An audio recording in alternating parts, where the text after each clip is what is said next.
What's up, Curiosity crew? Today we are heading down to Porshah, Colorado Springs to check out the Singer event. If you don't know what a Singer is, it's kind of like a super fancy Rusto mod for old Porschas. I've always been a fan of Rusto mods, especially when it comes to Challengers, Trans Ams, Camaros, kind of anything classic as long as they don't go too techie with it and keep a lot of it analog. So I've always been curious about the Singers. I've heard some mixed reviews on whether or not they're worth it because they do carry a very hefty price tag, but let's go ahead and check it out.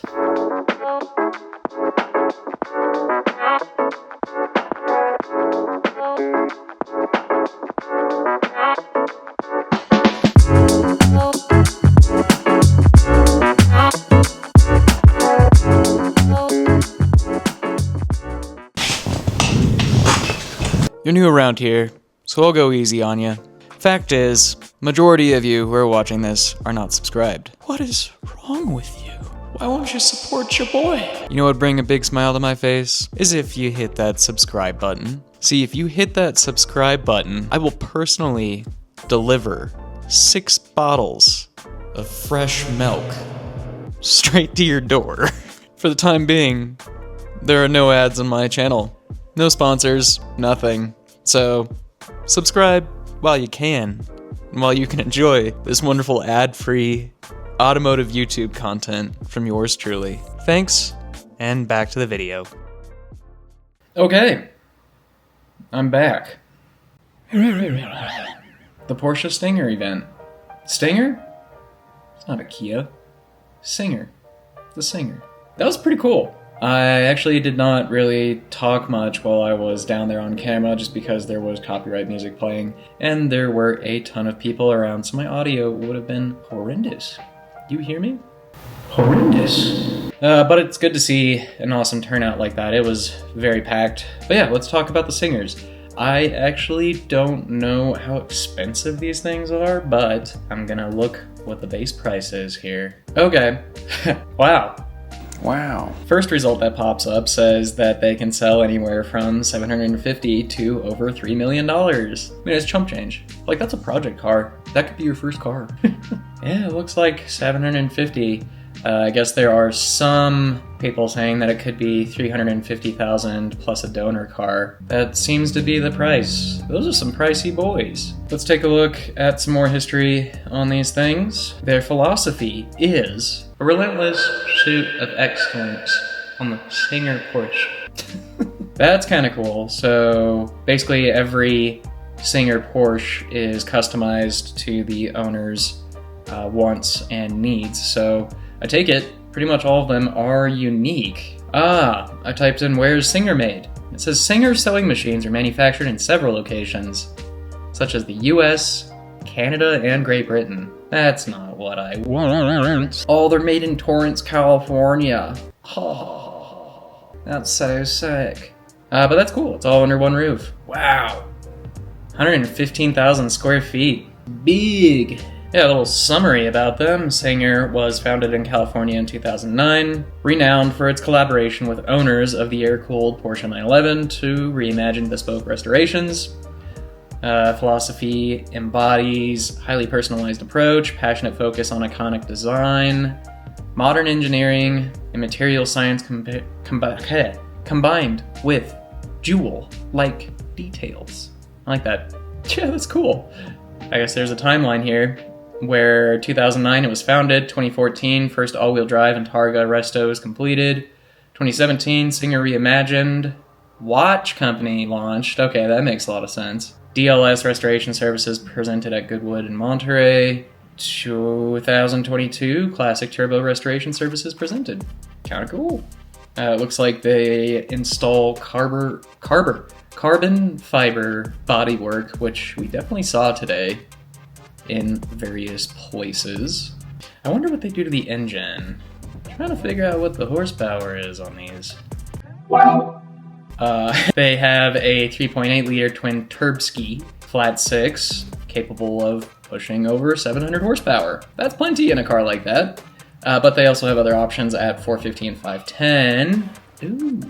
Alright, Motor Trend article here. Damn, they really take these things apart. According to Motor Trend, it's showing 4,000 man hours and 10 months of time go into the restoration of a single project by Singer. They are saying the possibilities include a 395,000 version with a 275 horsepower, 3.6 liter, a 440,000 version with a 350 horsepower and a 3.8 liter engine, or a 480,000 version with a 390 4.0 liter engine. Very interesting. When was this made? This was made back in 2015, so I'm sure they have a lot more options, which have driven up the prices, and that makes sense. Yeah, they really must have to go through these things, like completely taken apart. With all that out of the way, just talking about being around the cars today was pretty cool. I think the thing that hit me the hardest was as I was kind of leaning in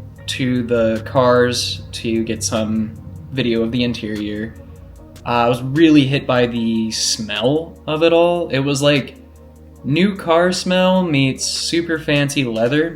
It was pretty unique. Weird to say, but not like any other cars I've smelled before. And you wouldn't believe how many cars I've smelled. I haven't smelled that many.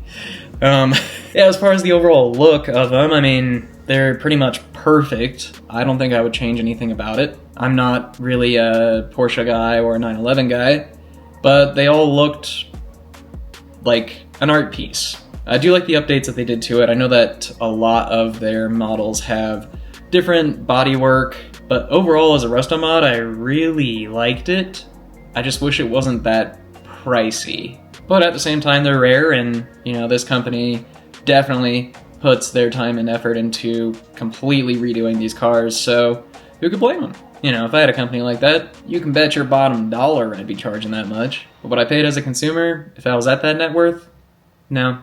But man, I really did like those interiors. There was a yellow one there, like a yellow interior, and they left the shift linkage visible, kind of like you would see in a Lotus. I think that's what really did it for me, is that those interiors were perfect in every sense of the word. That was definitely speaking my language. It wasn't overdone, it wasn't super techy, everything looked really high quality. I didn't get to get my on any of it. Would love to someday. And a lot of them have this cool, like, rustic, kind of vintage look to them.